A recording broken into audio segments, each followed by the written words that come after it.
So the first thing we're gonna do is we're gonna cut away the old mesh that's here. You can see it's all painted over. The reason we're doing that is we want to create maximum airflow. I have just regular tin snips here, and we're just gonna go a little bit at a time, clicking it away.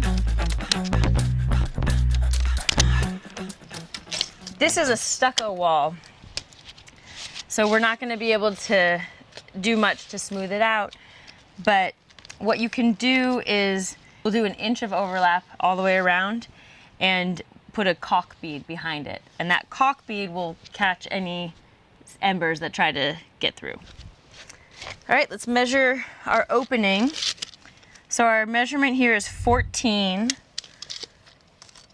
by 5.5.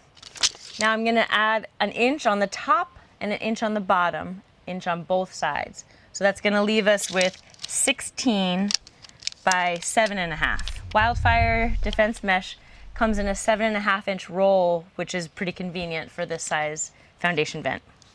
All right, let's go cut our mesh. I've already taken the length off of a 7.5 inch roll, so I can just go ahead and make my mark here. You know, it's a little tricky to do the cutting and measuring because the mesh itself is black, so a trick you can use is a piece of tape. So I'm making my measurement here. I want 16 inches. So I'm gonna go ahead and mark that with my tape. And now I can just follow along the line. You wanna cut through along one line to prevent fraying. So you're just following the space between 2 lines of wire. And that's it. Next, I'm gonna show you how to bend this. So what I did was I had an extra inch on the top and on the side, all the way around, which gives me a 1/2 inch to bend over. That creates a thicker grip for the screw that's gonna go through and attach to the wall. I'm gonna cut out a 1/2 inch corner on either side, but that's 6 little wires. 2, 3, 4, 5, 6. And 1, 2, 3, 4, 5, 6. So I'm just snipping these corners, 1/2 inch on either side.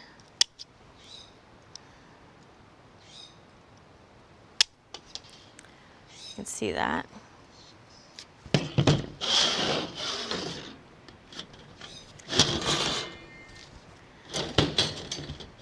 And just to make sure that I'm lining up, I'm using my measuring tool here. And again, I'm going to take my tape as a reference.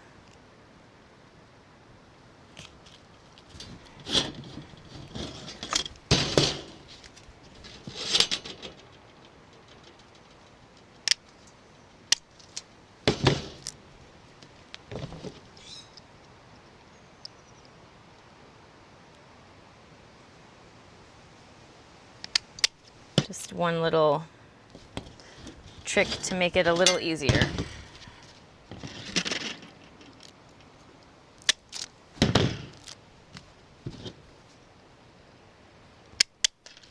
So now we have our 4 corners cut and we're ready to bend. So I'm using this metal folding tool. If you don't have one, you can use a wrench. A regular gripping wrench would do it.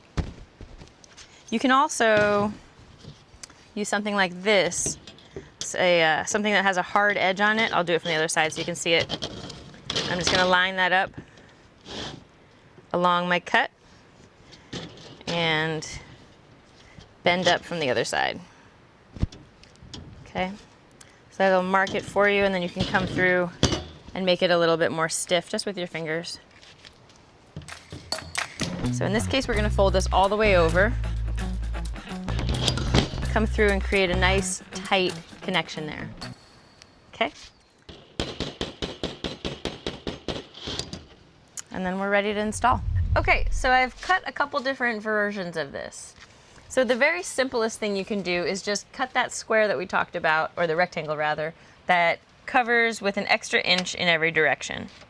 This you could just go ahead and screw through, on this side I would do 3 screws every 3 inches, and then you can probably do every 4 to 6 inches on the longer edges. You really want to have a tight connection between the wall and the mesh. And then because this surface is uneven, I would recommend putting a bead of caulk over it as well. You can just use clear silicone caulk. A second option would be, as we showed you up at our cutting station, you can bend the edges to create a nice frame. This creates just a slightly more aesthetically pleasing option. Again, you're going to do the same thing where you're going to put a silicone bead of caulk to make sure it's completely making contact. There's no room for embers to get in there. And your third option is to do what I've done here, where I've bent the edges in so I can inset my vent. And then this way, when I make my connections, I'm going to go sideways into the side of the wall. Now with all of this, you have to think about what surface you're connecting to. For anything with stucco, make sure to use a masonry bit to pre-drill your holes, the thickness of the shaft of your screw. All right, we're going to go ahead and do that now.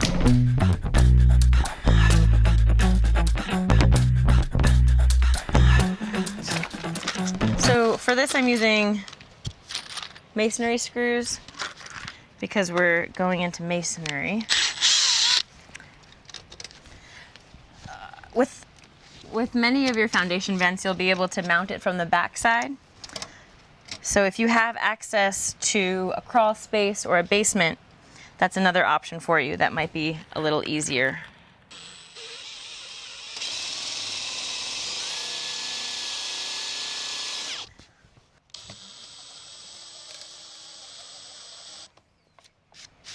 And there you have it.